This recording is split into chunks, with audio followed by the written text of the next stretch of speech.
Good morning. Welcome to Unity Longmont Spiritual Center on September 5th, 2021. And we are blessed to have Rev Doris Hoskins today to provide us with the talk and lead us in a meditation. And we have Clint Brown and Connie Schaefer providing our music. So Clint and Connie will start us off. Thank you.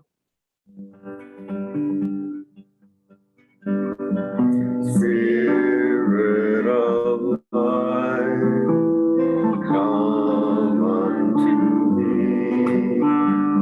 Sing in my heart all the stirrings of compassion. Blow in the wind, rise in the sea. Move in the hand, giving life the shape of justice. Roots hold me close, wings set me free. Spirit of life, come to me, come to me. Spirit of life, come unto me. Sing in my heart all the stirrings of compassion. Blow in the wind, rise in the sea. Move in the hand, giving life the shape of justice. Roots hold me close, wings set me free. Spirit of life, come to me, come to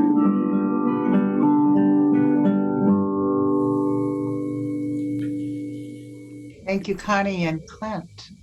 And it's at this time that we go into prayer together by taking a breath. Beloved presence, we gather here today to open our hearts and our minds. We open our hearts and minds to each other, to the message, to the music. We touch into that deep gratitude that each of us have and can manifest. We share that this morning in addition to the love and light. And so it is.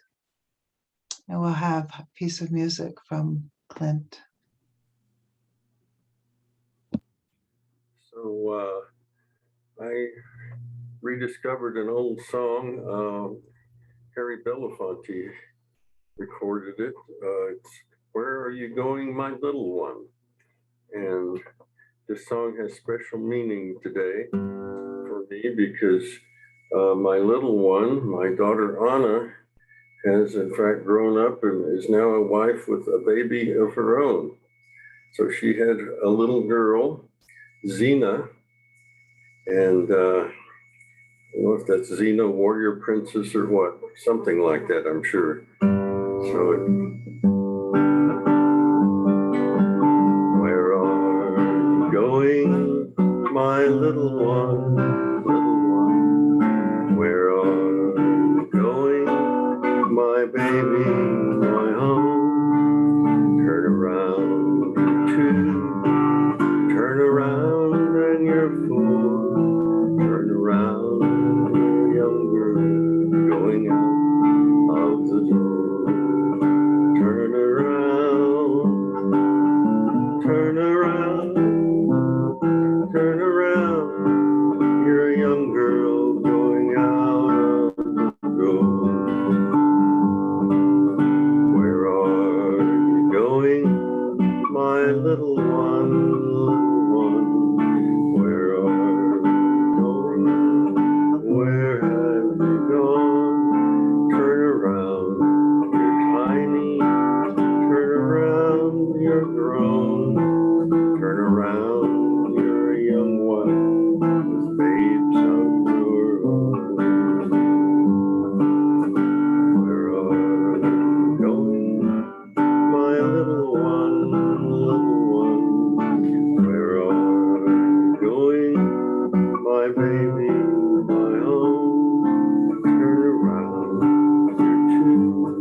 Thank you, Clint. Congratulations, Granddad.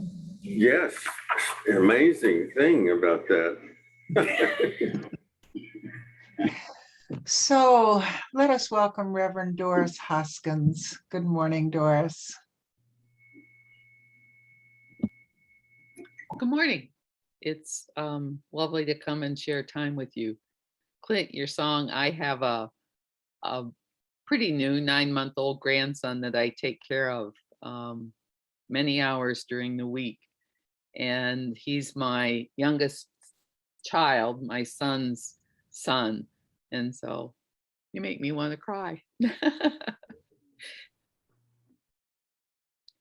So when I am offered an opportunity to speak, the place I often start is, if I were you, what would I want to hear? Quote from Doris, from a minister, from somebody who theoretically knows something.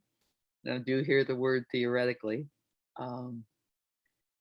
And, I don't know how you spend your days. I'm sometimes probably a little too attached to the news. I believe I'm supposed to know what's going on in the world. And news is a tough thing to listen to these days, at least for me. Are they going to start the hour with the pandemic, or are they going to start with Afghanistan? Or is it going to be about a hurricane or a flood or a fire on the West Coast? And we live in this time that is, at least for me, occasionally overwhelming. And I would have a preference, if Doris was Emperor Xena, princess of the world, and I got to rule, that we not have to deal with these things. And at least for myself, it seems as though, and please know I have air quotes around that, it seems as though it was simpler back in the day. If I think back to my own childhood, it seemed simple. But now you have to know I was born in May of 1945. Obviously, the war had just ended, the Second World War. So I was living through,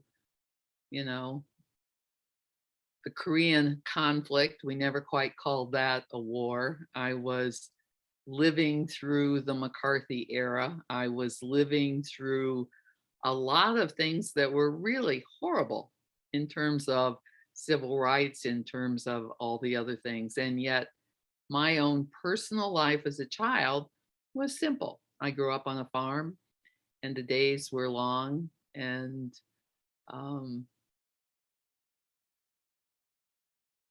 being part of the activities of the farm or playing with a friend down the road, not down the street, ways was what filled my days. Whereas nowadays, my days are filled with all of the stuff that's happening in this world. And I often think that it's honestly just the fact that now we know everything minutes after it happens. It took a long time for the news to get to us back in the day, but now we live in this place where minutes later, it seems like we know what the hurricane is doing. We know how many people were killed in Afghanistan. We know what the forest fire is doing in Lake Tahoe. So I get, and perhaps you get, attached to a moment in time where it seems like everything was just perfect. Maybe it was when Clint's daughter was young and a baby. Maybe it's, your own children, your own life. As you look back on it, it seemed like this was the moment when everything was exactly the way you would choose to have it be, exactly the way I would choose to have it be. And yet if we put on our, I'm going to call them magnifying glasses, and look back, probably everything wasn't so perfect in that moment. And I'm kind of wondering if you can relate to a moment in time that was perfect. And if that resonates with you and you would like to share that, I would be delighted to hear that. When was it? When's that moment when life seemed right for you?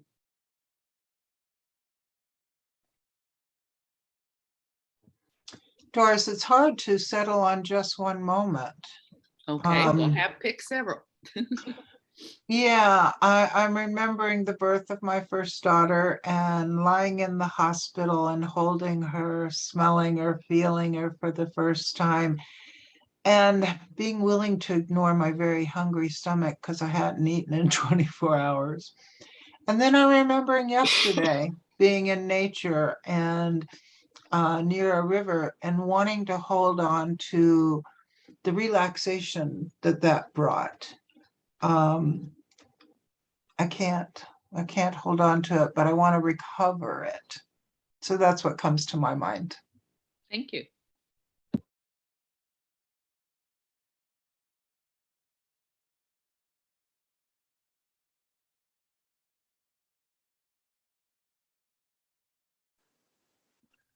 I'm remembering when I was a kid, and my daddy's a farmer too. Some Sunday, I didn't go to church all the time, but sometimes when I was in junior high or high school, I'd go to church with my dad, and it was just the two of us. And after church, we'd drive around out in the country and go look at the farms. And we'd talk about life and just so special moments with my dad. Mhm.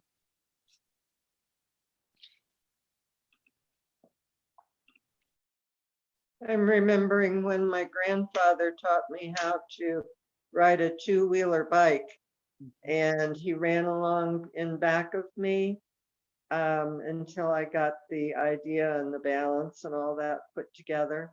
And I remember a lot of wonderful things from my grandparents since they raised me.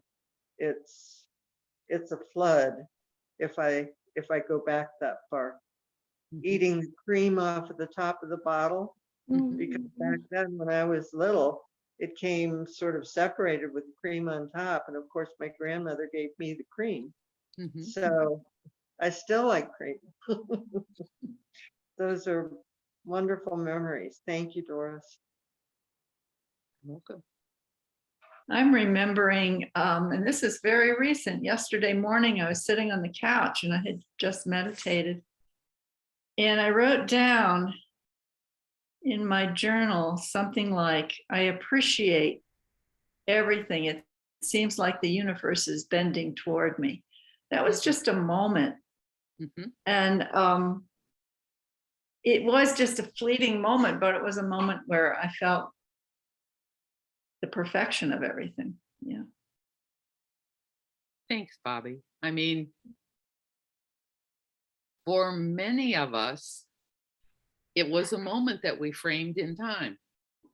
In our memory, at least my words for it are, I have these little endless loop cassette tapes that I can sort of hit play on, or videotapes actually, that I can hit. And here's this little tiny encapsulated memory. And as I'm sorry, in the bottom with your red shirt on, as you mentioned, sometimes it's long ago. My father taught me to ride my bike the same way. I'm sorry, you talked about church. Somebody else was riding a bike. But it's this one little tiny video. Now, I don't know how your memories work, but frequently when I hit play on one of those wonderful memories, it's followed by the next loop in the tape, which isn't really as lovely. At least my childhood contained many unlovely moments, just as my life, if I look at it as a whole, You know, I've been married twice. I have 3 children. Both of my husbands are, quote, former. And all of my lovely memories are interspersed with not so lovely memories, which are then followed again by a lovely memory. Robert Brummett, who is a Unity minister and was one of my teachers when I was in school, wrote a book called Finding Yourself in Transition. So imagine I'm holding this up for you to see.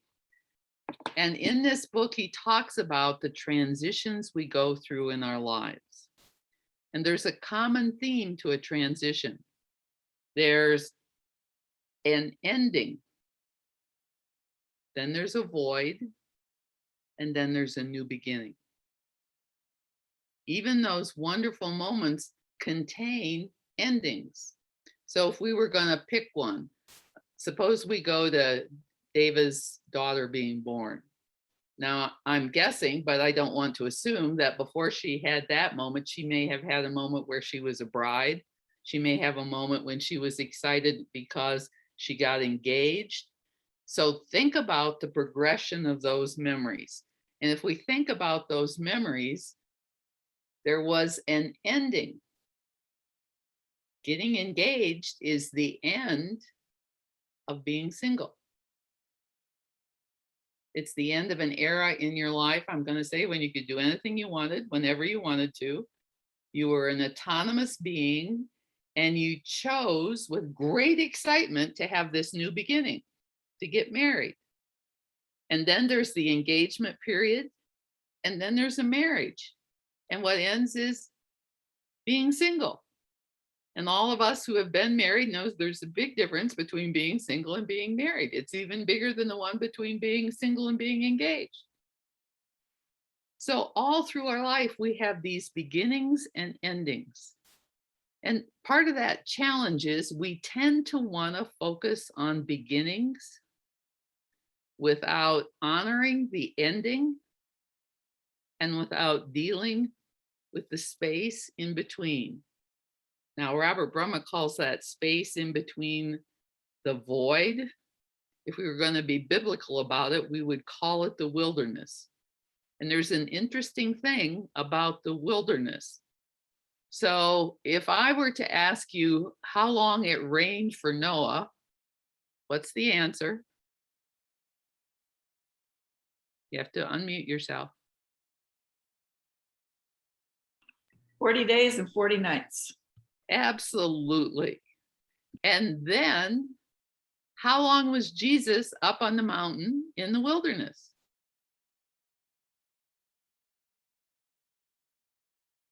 "40 days and 40 nights. And then how long did Moses wander in the desert before he got from Egypt to the promised land?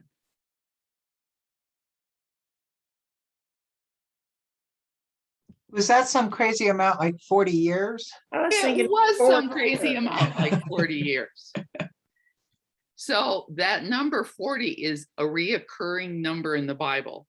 If you were to either Google it or get your old concordance out and look it up, what you would find is there are many, many references to 40 somethings, 40 days, 40 nights, 40 years. It occurs over and over again. And metaphysically, that means as long as it takes. So how long do you have to be in the desert? As long as it takes.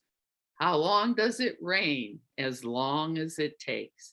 How long are you absolutely miserable? As long as it takes. Now, there's a trick here, because how long are you happy? As long as that's what you're creating in your life. So we live in this world where we want a fixed, static moment. You know, I can sit there, my grandson's name is James Charlton Hoskins, but we call him Jay. And so do I want to hold that moment where he's this newborn baby? Do I want to hold this moment where he has 8 teeth and grins incessantly and crawls at 1,000,000 miles an hour? Do I want to hold my son's moment here, here, here? We can't. We can't ever hold on to a moment. And that gets even bigger when we look at our country, when we look at the world we live in. We want to hold the moment when our storms were manageable. We want to hold a moment of peace. Can you think of one in your own lifetime? We want to hold a moment of excitement, of joy. And yet we continually cycle through these moments. And it's our ability to understand that transitions are really what our whole life is composed of. So when Robert writes a book called Finding Yourself in Transition, the question becomes, where are you in this moment? Are you at an ending? Are you in the void? Or are you in a beginning? Because all of those are part of exactly what living is. And yet most of us are so resistant to change. We hold on like this. We have little crescent marks on our finger, in our palms, because we try to hold on so tightly to the moment that we love, to our idealized experience of a particular moment. Now, when I say idealized, it doesn't mean it's not a wonderful moment. I absolutely believe that that instant that you were talking about, Bobby, in terms of meditation, those are the most precious moments we have. And yet we can't hold on to those either. They come and they go, but they're there for us to access. So when we feel as though the bottom has dropped out of our life, because that's what an ending usually feels like. We don't know who we are anymore. What the world is changing so fast. Our head is spinning. We're totally destabilized. I read a headline not too long ago. Let's see if I can come up with the right headline in the moment. And I hold on to pieces of paper. Now, my colleagues all talk off of iPads. Now, all this information's in my iPad. I like the feel of paper in my hands. So I hold on to it. Well, without finding that exact place and not wanting to hunt for it forever, it was talking about the destabilization of the workforce. Now, some of you still may have 9-to-5 jobs that you go to every day. Some of us may not. But the workforce itself is changing. That's another part of what we hear in the news, that people continually quit. They don't want to work in the way we think they're supposed to work anymore. They don't show up. They don't stay. My daughter, who is a life enrichment coordinator for a memory care facility, which is actually right across the street, which is why I live right here, because I'm close to her and she can have lunch with me. She keeps hiring people who don't even show up to go to work. She tries to interview people who don't show up for the interview. So the whole concept of work right now is destabilized, and that contributes to the unrest we have in our world right now, because it's not a stable thing. Change in this moment in time is constant. What took 20 years to change, 100 years to change, now happens in a matter of days or weeks.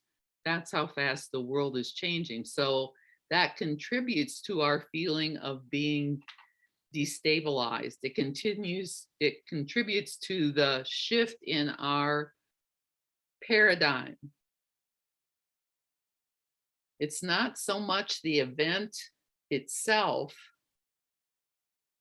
any moment of change that alters our life, it's the meaning that we give to it. Are we labeling this moment of change as a bad thing? Or can we just set with it as simply change? We know there's a pattern to change. There's an ending, there's the void, and then there's a beginning. That doesn't change, whether it's a small event in our life or whether it's the whole climate change thing we're going through right now. A beginning, place in the middle, the void, and then a new beginning. So we don't know what's coming to be in our world. And that causes us stress. It causes us dissatisfaction. Probably some of you remember fuse boxes. Do you live with a fuse box?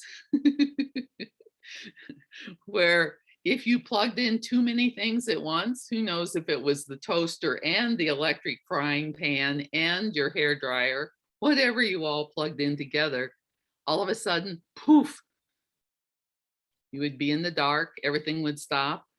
You'd go get the flashlight, find your fuse box, take a fuse out and change it. Well, that's what we'd like to do. Is there a fuse that we can change? Is there something we can change that will make everything the way it was and stable? If you know what that is, would you tell me? I'd like to write it down.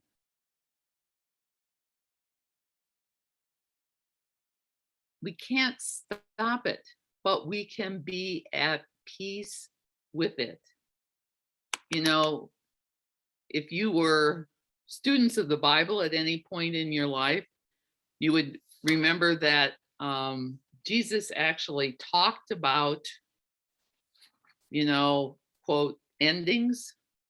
And he talked about, he came out of the temple and he was talking about the fact that all these things will be torn down. There will not be one stone left upon another. And he said the disciples came to him and he said, when's this going to happen? And he said, well, there'll be signs coming in the end of the world. You'll hear of wars, rumors of wars, nation against nation, kingdom against kingdom, famines, pestilence, earthquakes in diverse places.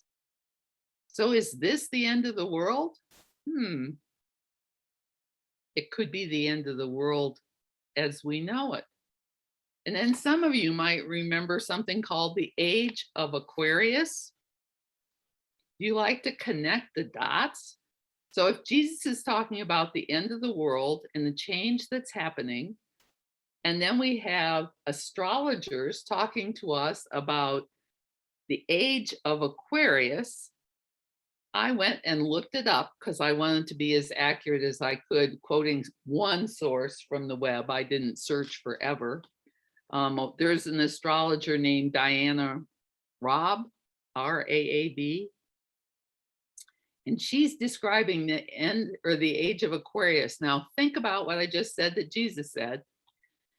Okay, so she's calling the Age of Aquarius, and she says probably all you can think of is the musical Hair, because the song was originally associated with the sign Aquarius, and it was connected to a revolution of sorts, a shift in global thinking. The Age of the Aquarius is meant to bring about social, political, personal, and ideological change. Do we live in the Age of Aquarius? Aquarius is also known as the sign of teamwork. Thus, the Age of Aquarius is known as a time for us to come together in community. Do you think about that in terms of the Age of Aquarius? It's a time of expanded consciousness when we can take control of the earth and become more mindful of human rights. It's a time of collaboration, of connection with like-minded individuals. You are Unity of Longmont. You come together with like-minded individuals. So all of the turmoil of change is bringing us together in a way to share that we may never have shared before. So we have an ending, we have the void, the middle, the wilderness, and then we have another new beginning. So as we live in these tumultuous times, we actually have an opportunity to see it as a beginning of something we want to live in, rather the ending of a lifestyle and an age that at least I miss. Myrtle Fillmore, co-founder of Unity, says, and you have to remember that the Fillmores were working and saying this stuff. When were they saying this? Well, they started in the late 1890s, but they built Unity Village. They did all that work in the 20s. What was happening in the 20s?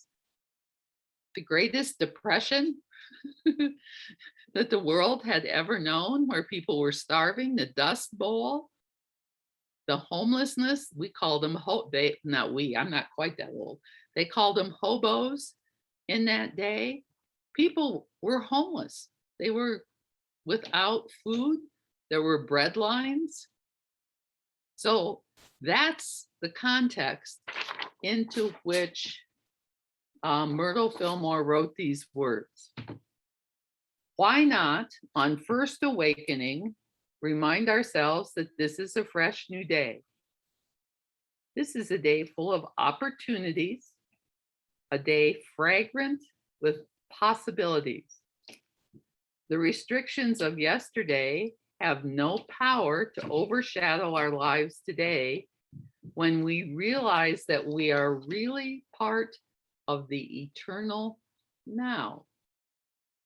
Let us begin our day with newness of thought and courage. So we know that the day is going to be filled with endings, the void, the wilderness that takes as long as it takes, and new beginnings.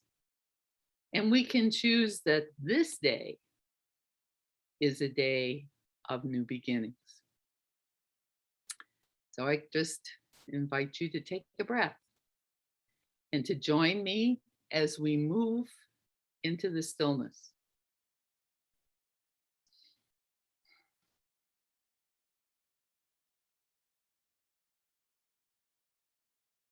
Endings are so incredibly difficult. They fill us with grief. They hurt our hearts. They weigh us down. Like multitudinous rocks we carry in a backpack, all of the endings that we have known.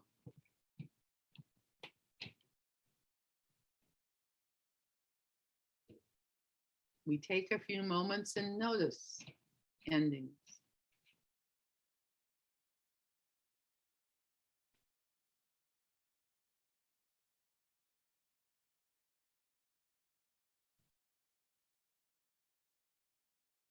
And as we notice each ending, whichever one comes to our mind in the most predominant way,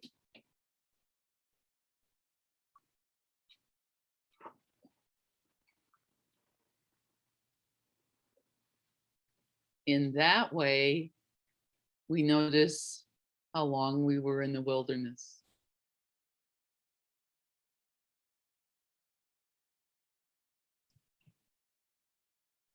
How long did that wilderness last? Was it a week? A month? A year?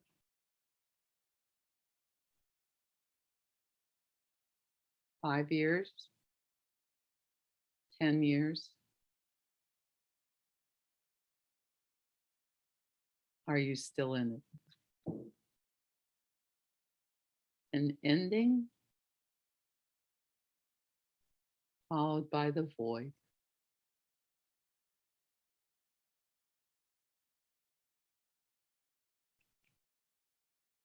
And then we notice the new beginnings in our lives.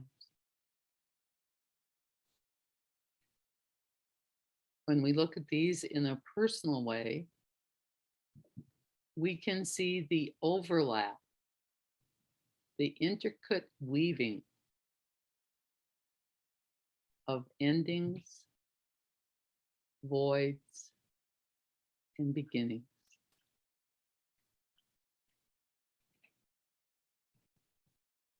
Some of them global, some of them personal.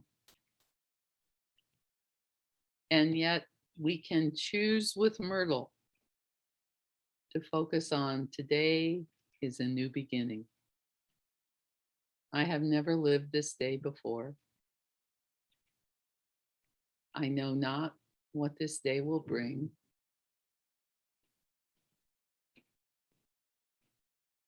And I am open and receptive to the living spirit of truth that will fill this day with possibility, that will fill this day for each of us, that will fill this day for us collectively as a group. This is the day that can contain a new beginning for all of us, a place where we mark the change. Notice that we have completed that change and we move forward filled with energy and vitality, enthusiasm for life, and joy. Endings and beginnings are a part of the cycle that we call life. And the endings and beginnings will continue until we draw our last breath. And learning to live in that continuum, learning to be aware of how transitions work in our lives is part of the work of being human, part of the work of maturing spiritually and growing and learning as things change around us. And it makes us tired. And we breathe into that tiredness and know that we awaken renewed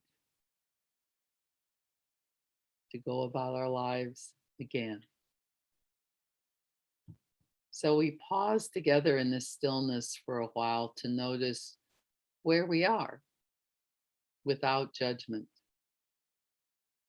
Is this part of an ending for us?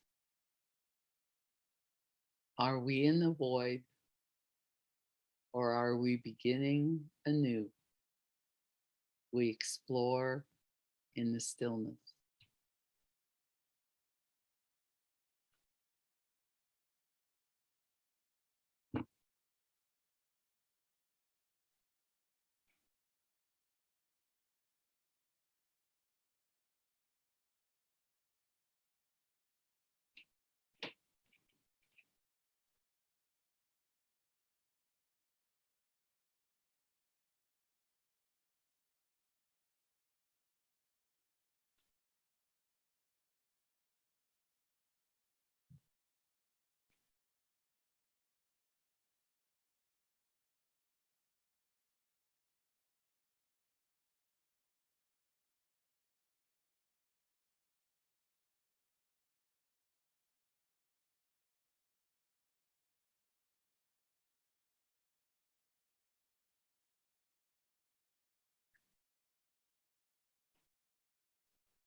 Recognizing that wherever we are with change, with transitions in this moment, that we are in the right and perfect place. If we are enjoying a new beginning, we enjoy each moment, each precious second and minute and hour of this new beginning. The anticipation, the excitement, the enthusiasm. If perchance we are at an ending, we allow ourselves to feel the loss. We allow ourselves to feel the grief, the sadness. We simply feel it and sit with it. But as we sit with it, we know that this too shall pass. That the time we spend in the void, in the wilderness, is only as long as it takes. There is no defined period. And we know that we have an opportunity to awake each day to a new beginning. We are grateful to be alive. We are grateful for the cycle of life. And so we simply say thank you. Thank you. And so it is. And so we let it be. Amen. Thank you.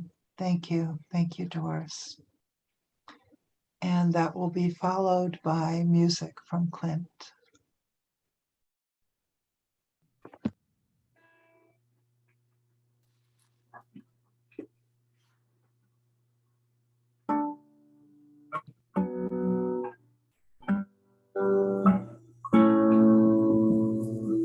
The wolf is the guest of the land on that holy mountain. Calf and the lion shall lie down on that holy mountain. Together they shall rest with the child on that holy mountain. On that holy mountain, on that holy mountain of the Lord. No harm or ruin on that holy mountain. That sacred day shall be filled with knowledge.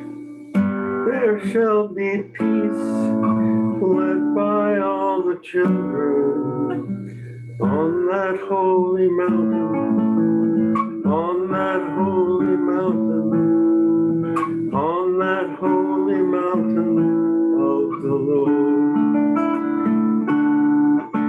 The poor shall receive from the rich on that holy mountain. The sick and the lame shall be healed on that holy mountain. The wicked shall be slain by God's breath on that holy mountain, on that holy mountain, on that holy mountain of the Lord. No harm or ruin on that lonely mountain. That sacred day shall be filled with knowledge. There shall be peace led by all the children on that holy mountain, on that holy mountain, on that holy mountain of the Lord. Justice shall flower for all time on that holy mountain, as long as the sun still can shine on that holy mountain. Peace till the moon be no more On that holy mountain, on that holy mountain, on that holy mountain of the Lord.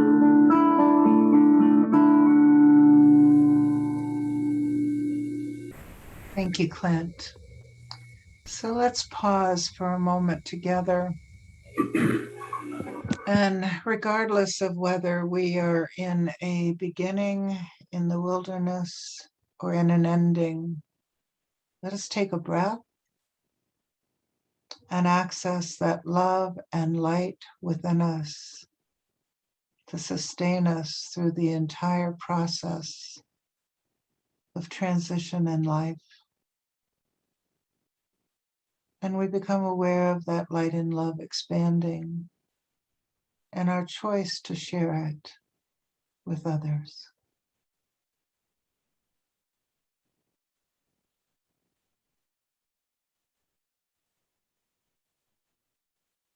And we know we can share this love and light at any time by consciously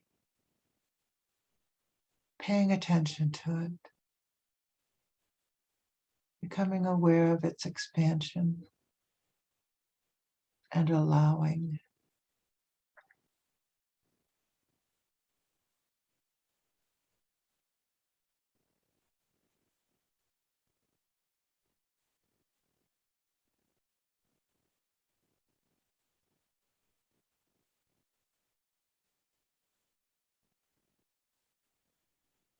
And so it is. And we will end with another piece of music, please.